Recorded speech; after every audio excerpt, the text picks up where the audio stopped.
What's up, guys? Welcome to another edition of Before the Whistle, presented by BRK Insurance Group. If your business is looking for the best in employee benefits, commercial property and casualty insurance, or retirement and 401k plan services, there's no one better suited to meet your challenges and build a plan centered around your needs than BRK Insurance Group. What's going on, y'all? Welcome back here to Before the Whistle. I'm your host, Maddy, and as you can hear in my voice, I am still kind of getting things back from the Kansas State game this last Saturday, along with just kind of there's been something in the water here in New Orleans, both with people around me getting sick and in the sky with an incoming hurricane, because why not this week? So I'm going to try to do my best to break down last week's loss to Kansas State and preview this weekend's game against Oklahoma with the voice that I have left. And well, I'm not in the business of moral victories, and I think that Tulane is kind of past that point as a program where you're not really going to look at something and say, oh, well, it's a quality loss type thing.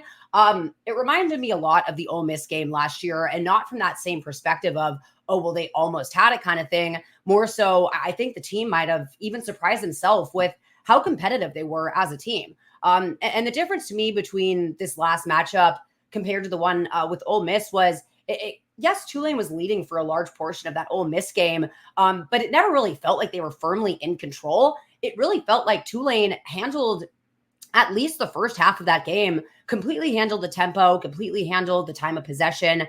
They were dominating on the ground and in the air. And my overwhelming takeaways from this game are more positive than they are negative. Yes, there's obviously implications for the college football playoffs with a few teams in the G5 getting ranked over Tulane. We are ultimately in week 2. And unfortunately, as we learn every single year, a lot of people that vote in these polls don't really watch the games. And something that had happened with that loss last year to Ole Miss was it got really out of control at the end of the game. But right up until the final couple of minutes, it was a 3-point game. And all things considered, the spread for, or whatever the line, I don't really know the betting terms for this Tulane Kansas State game was 9.5 to Kansas State. And they only won by a touchdown that they fumble. It was a fumble recovery on Darian Mensah return for a touchdown is what gave them the lead. And then we can talk about that pass interference call getting called back until the cows come home. Or, you know, the second play after that where Alex Bauman, arguably there was interference on him. It sucks. There's no other way around it. Especially when you felt like Tulane really had that game in their hands. Especially what I thought was the most impressive in that game was we've seen games where things have gone wrong for Tulane. And a lot of the losses they've had in the last couple of years, you could kind of sense that early on, things would start to break down. And I could just kind of feel the body language deflate on the sidelines, kind of see it in their body language, hear it in the way they're kind of speaking emotionally with one another. The last 2 losses at home that I can remember are the Southern Miss loss in the 2022 year, the UCF loss. That one was, they were more so stunned than I think they were disappointed to John Rice Plumlee's speed. And then the SMU championship game last year, there were so many emotions going on in that game. But what I really liked in this matchup was, Tulane had the momentum for a large portion of that game. But even when it felt like Kansas State credibly got it back with some breakaway touchdowns, after tying up the score, after going into halftime 20-10, I feel as if when we've seen coverage breakdowns for Tulane in the past, the coverage usually continues to kind of have some woes. I'm going to get into a little bit of how much personnel we saw change around in the backfield for Tulane and how that could kind of explain a little bit of the leaky coverage here and there. But the fact of the matter is, it's all about short memory on defense, and you are going to get burned here and there. What I really liked was when it counted, the defense held them to 3 and out and gave their offense the ball back with a chance to win this game. And for a redshirt freshman that is performing with way more poise and pocket poise. It's not just the poise that he has when, he's assembling everyone and under center there. It's his presence, his awareness, and his decision-making has just completely surpassed what you'd expect by him. But my thing, and this is something that I pointed to in the win against Kansas State with Michael Pratt, was I'm less interested in the turnover portion, at least early on in a quarterback's career. I'm more interested in their response to a turnover after the fact. So they actually got the ball back for a short drive after that. It didn't really go anywhere, but he did. Darian Mensah did throw something like a 37-yard completion to Dante Fleming on a 3rd down in that drive. But ultimately, that's when the defense held them 3 and out. And then Tulane drove down the field. They had multiple 3rd down conversions. Darian Mensah on 3rd down, his throwing has just been incredibly impressive to me. But the fact that we're talking about whether or not a call, what one way or the other would have been the difference, and we're not talking about any meltdowns on behalf of Tulane, where it would have been easy after, again, that fumble recovery for a touchdown, the offense stalling, for the defense to go out there and not have much gas, for the offense to go out there after the fact and have a little bit of confidence hits to them and have that show in their play. You didn't see any of that. And you also saw the third phase of the game, special teams for Tulane, not be this glaring weakness that it was in week one. So as we dive into kind of, what went wrong and what went right in this Kansas State game, it's pretty much as good of a loss as you could ask for from a very new, inexperienced team that, yes, there are guys on there that have starting experience. This team as a whole has 2 games under their belt. A lot of players on this team, including the starting quarterback, have just 2 games under their belt, and all of them under head coach John Summerall at Tulane. And there's so much to unpack that. Let's just start everything off. I just have to talk about quarterback and what Tulane has been able to see out of that role in just 2 starts, with this huge question mark being, how do they replace Michael Pratt at quarterback? For all of the position group turnover that I've seen at Tulane, nothing has been more significant and will be more significant than the decision at quarterback. When you just look at the identity of a team, how Tulane performed against Kansas State, and you saw really how important a quarterback like Darian Mensah is to really be able to hang with the big dogs. I continue to say, I can't say I saw this coming as quickly on as I did, but there was a question throughout training camp of how much of this is coach speak about this being a 2-man race. Does Darian Mensah really have any business being in this conversation with these guys that have played meaningful football games, these guys that have these really high recruiting rankings? What we were seeing at every snap in training camp was essentially what you're seeing on the field. You saw this poise, you saw that moxie, that swagger, and just really having a sense about him that, as Shotty Clayton Johnson put it, not just calmed the offense down, but I think gave them all a sense of swagger and identity. That to me was what really stuck out in training camp, but it's something that you just don't know whether or not it's going to carry over in a game setting. We saw in the first game, his first throw is the 3rd down completion, and it's an absolute dart to Mario Williams. He was just pretty much perfect in the air in that first start, going 10 of 12 with the drop in the end zone by Dante Fleming. Really should have been 11 for 12. If you talk about that Keith Brown 3rd down conversion that came back, it's something like 12 of 13 at that point. It's pretty incredible, all things considered. Going into this game, it was a huge question of how Darian was going to perform against a really confusing defense that whole game, it really morphed into almost a different being every single quarter, where they play a 3-3-5, where you hear that a lot, but the way that they employ their safeties is just unlike anything I've ever seen. They have 3 safeties. There's one of them in that jack safety role. I kind of broke that down in a Sports Illustrated piece last week. You could kind of call it a middle linebacker in some situations. You could kind of call it a nickel in some others. For lack of a better term, that key extra guy.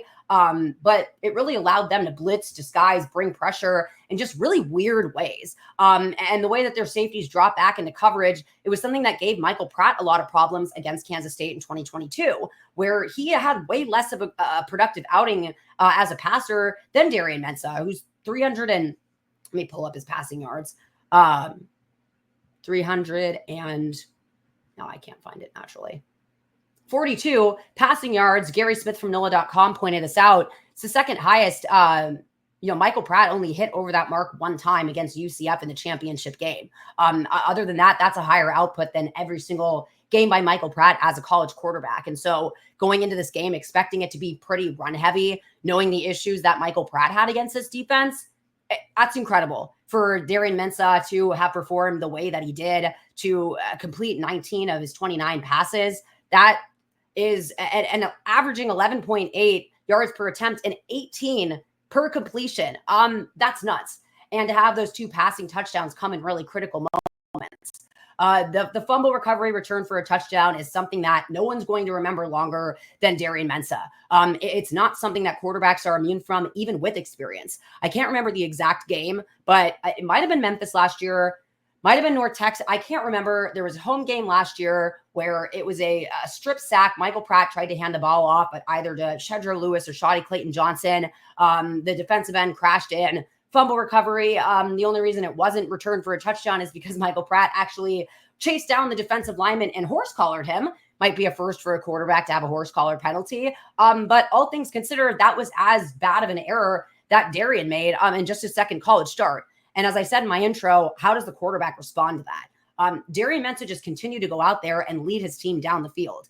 And I just never saw them crumble at any point in time, even when things were kind of stalling in the third quarter, where I pointed this out on the broadcast. It was an issue for Tulane teams last season, and they actually changed their entire halftime warm-up ahead of the ECU game last year, trying to get a little bit of juice back into them. I just think it was a little bit of a perhaps conservative play calling for that time and allowed Kansas State to get back in it a little bit, but it still felt like Tulane held control of that game because, again, when you would say things kind of got out of control with that fumble recovery for a touchdown, the offense stalled after that, but the defense then went out there and when it counted, held them to 3 and out and gave their offense a chance to win this football game.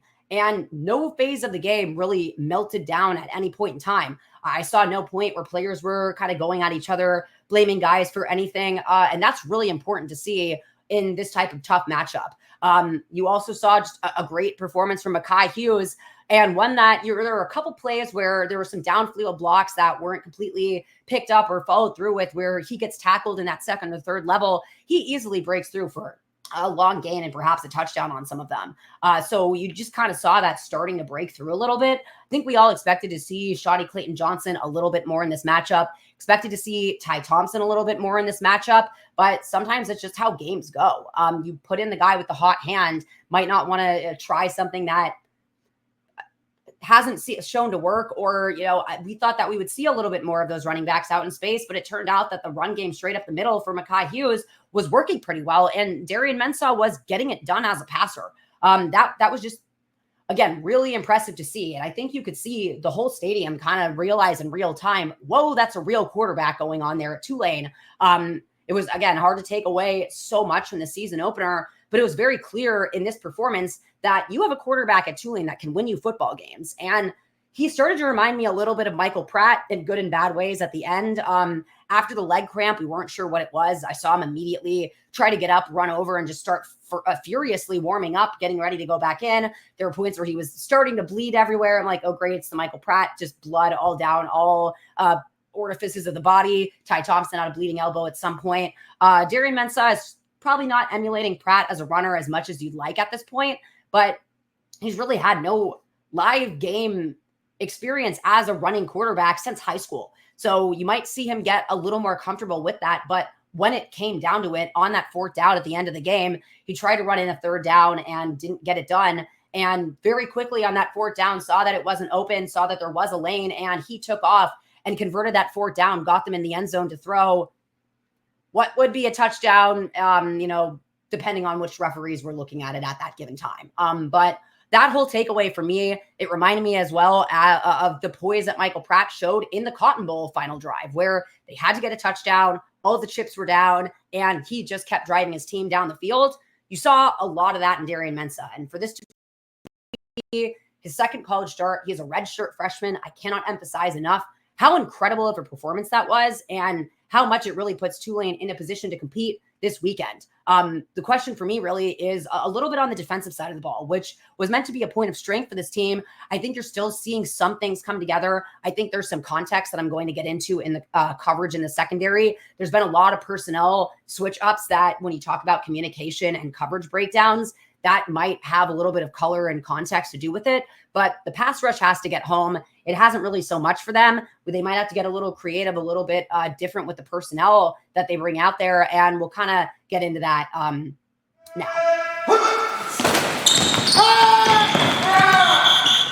All right, now let's talk defense. My favorite thing to talk about, and it's probably the side of the ball that you have the most question marks about, and I think really kind of needs to show their stuff going into this weekend. Starting up front, you need to see a little bit more out of Tulane's pass rush. I think that's been a little disappointing through the first couple games of the year, just knowing the talent that they have there. You just really haven't seen that much from it, where, we've seen Aiden Huntington and Patrick Jenkins, and it's not a question of, oh, well, was that just kind of, are they practice guys? Patrick Jenkins, we obviously know the answer to that question. And I've seen Aiden Huntington's game tape from last season, again, against Ole Miss, against Troy. And please believe me when I say that it is not an issue of skill going on there. We can talk about the fact that there was probably some holding calls that should have gone here and there for Tulane this last weekend, but it was another situation where they faced a mobile quarterback, and he did quite a bit of damage for them. He gained 40 net yards on the ground. He had 8 different carries, but those were, some key downs that he converted, and really importantly, he was not sacked at all. There was a few hits, a few hurries for Tulane, but a lot of the time those just kind of resulted in scrambles for Avery Johnson, or he got the ball out to someone else. It's just not what you really wanted to see from that up front unit up through 2 games this year. And there's been some guys that have come in depth situations and have done so much that you kind of wonder what that group is going to look like going into this weekend. I want to shout out someone like Cameron Hamilton, who I believe was the highest PFF graded defender for Tulane for 2 weeks in a row now, if not up there at the top. But for a unit that really hasn't seen that much production, when he comes in, he's really just been an issue up the interior. The only problem is Tulane probably has a lot of talent on the interior and not enough on the edges there. But something that I find fascinating with Cameron Hamilton, being the fact that he is a deft player, it doesn't really matter when he goes to these opponent situations. The crowd noise, which Tulane was simulating, we were in the Saints practice facility today, and I love opponent game weeks. I would much rather listen to that than the construction that we were hearing over there, but it does just kind of fire you up hearing that crowd noise inside. But as we were there, it just struck me, for a guy like Cam Hamilton, this really isn't a factor at all. And that definitely matters. But then I also look at, there was a snap where Gerard Henderson came in the game against Kansas State and immediately got in Avery Johnson's face. Parker Peterson, I believe he had a sack in the first game. He was involved in some plays in the second game where they might not be the marquee names, but if they're getting it done, then they have to see some reps on the field. Tulane has not really found that much production at the bandit role. There's also been a lot of rotation there where you've seen some promise. You see probably a little bit of playmaking ability more from Matthew Fobbs-White than, say, from Terrell Allen, but Matthew Fobbs-White also still kind of getting there. There was the breakdown in coverage. He was supposed to drop back. That was one of their touchdowns on the day. But there's that.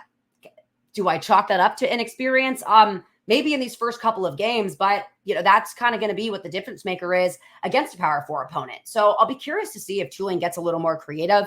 We did see a few plays where Patrick Jenkins was rushing on the edge, and that might not always work, but if there's a way for them to get it so there are multiple guys out there on the field with the ability to produce, and as much as you can get a guy like Cam Hamilton out there on the field that has shown something in a game setting at this point, including his time last year, then I'm all for that.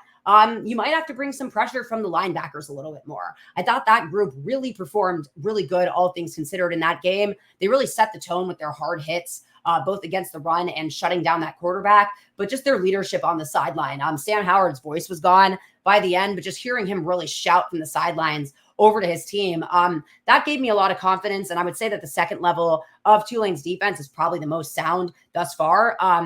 Something else that will also be important is making sure they shut down the run, because that was Tulane's first 100-yard rusher in DJ Giddens in a long time. To have 226 yards allowed on the ground, that's not really what you want to see from a Tulane defense. So they have to get more creative with that pressure. They do face a quarterback that is probably a little more of a pure passer in Jackson Arnold than Avery Johnson, but he's not going to kill you on the ground with his legs the way that we saw Johnson do this last Saturday. And that also matters for the exhaustion level of a defense when the time of possession is relatively even and one side is chasing a quarterback all over the field. You could start to see that kind of wear down at the end.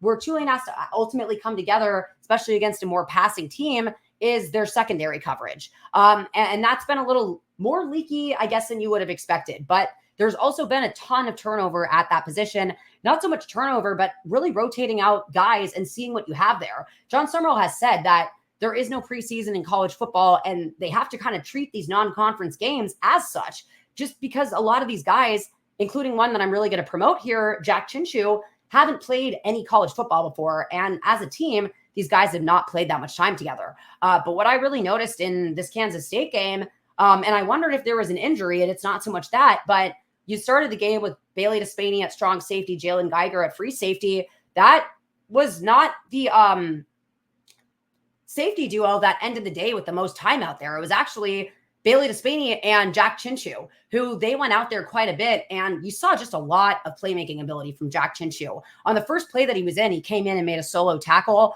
He was just flying to the backfield. You could see that he could read the quarterback's eyes really well and was providing over the top coverage when he was backpedaling into, more man coverage type situations. You could see that he could understand how to defend both the run and the pass. He could see routes breaking from one side of the field and making really good breaks to make plays on the ball.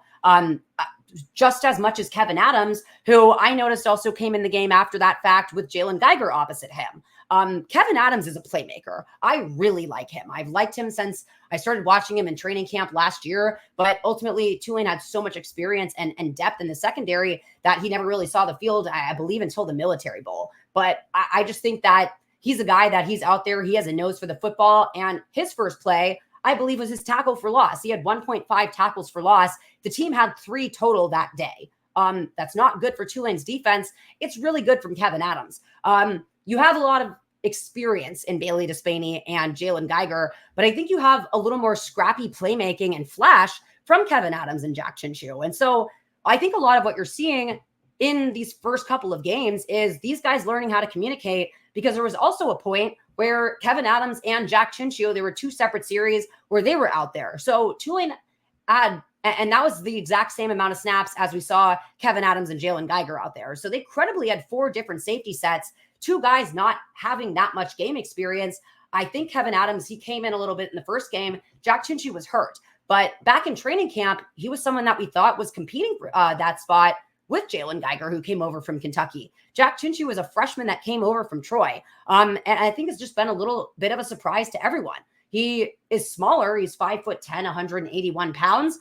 He was tackling tight ends and Avery Johnson much more than his size would indicate. So I really liked seeing that out of them. But I think that also explains just a little bit of the communication issues, is you don't have to communicate that much when you're at cornerback, but the safeties are the ones that set the table for everyone else. So kind of finding out how to mirror and marry all those guys at the best way that you can, I think is going to be a really important point of emphasis for Tulane this weekend. So that's kind of my breakdown on defense. On special teams, I think that everything you had concerns about in the first game, Tulane bounced back from. They made field goals with Jacob Barnes, and there was no leaky coverage, and no bad kickoffs either. So good to see that phase of the game shore up. But ultimately, at the end of the day, Tulane is a contender. And rankings aside, how much people watch these matchups, I just got off an Oklahoma podcast, and believe me when I say they're not downplaying Tulane as an opponent. I watched Brett Venables' press conference, and it was really just cool to hear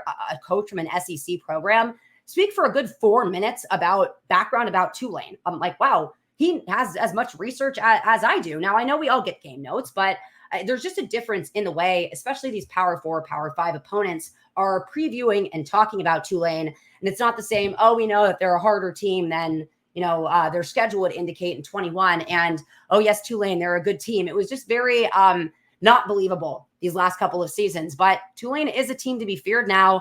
And to have that come out of a loss, I'm not in the business of saying moral victories, but I think you have an angry wave group of guys with a chip on their shoulder looking to prove everyone wrong this weekend. And to me, there's no better position to operate than that.